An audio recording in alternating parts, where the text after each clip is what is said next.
Lux তারকা অভিনেত্রী ফারিয়া শাহরিন মাত্র একদিন আগেই এক ফেসবুক স্ট্যাটাসে নাটক থেকে আপাতত বিরতি নেয়ার কথা জানিয়েছিলেন। তবে তিনি ভালো বিজ্ঞাপন চিত্র পেলে কাজ করবেন বলে জানান। ফেসবুকে ফারিয়া লেখেন, যারা মাঝখানে আমাকে ফোন করেছিলেন, মেসেজ করেছিলেন কাজের জন্য, সরি আমি কারো ফোন ধরতে পারিনি, মেসেজের রিপ্লাইও করতে পারিনি, কারণ ওই ফোনটাই আমি অনেক দিন ইউজ করিনি, তাই সবার রিপ্লাই একসাথে দিচ্ছি। আপাতত নাটকে কাজ করছি না, কবে করব এটাও জানি না, কিন্তু ভালো টিভিসি হলে করব, ধন্যবাদ।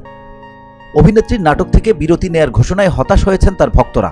এরই মধ্যে সোমবার মধ্যরাতে এক সাংবাদিক ফারিয়াকে মেসেজ জানান তার নাটক ছেড়ে দেওয়ার খবরের কষ্ট পাচ্ছেন।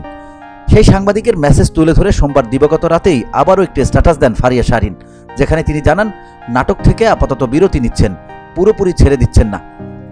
অভিনেত্রী লেখেন, রাত 2:30টায় আমি এই স্ট্যাটাস দিতে বাধ্য হলাম। এক সাংবাদিক ভাইয়ের মেসেজ দেখে খারাপ লাগলো।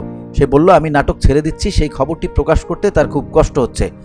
আমি বলছি আপাতত করছি না, কবে করব জানি না, তার মানে হলো একটু বিরতিতে আছি, তার মানে এই নয় আমি নাটক ছেড়ে দিচ্ছি একেবারে। এরপর সাংবাদিকদের উদ্দেশ্যে ফারিয়া শাহরিন বলেন, আমি নাটক ছেড়ে দিচ্ছি, তারা দয়া করে আমার স্ট্যাটাস ভালো করে পড়বেন, ভুল নিউজ ছড়াবেন না, আমার অনুরোধ।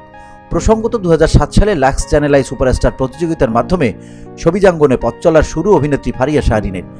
এরপর বেশ কিছু নাটক ও বিজ্ঞাপন চিত্রে কাজ করেছেন তিনি। VOD Bangla news desk.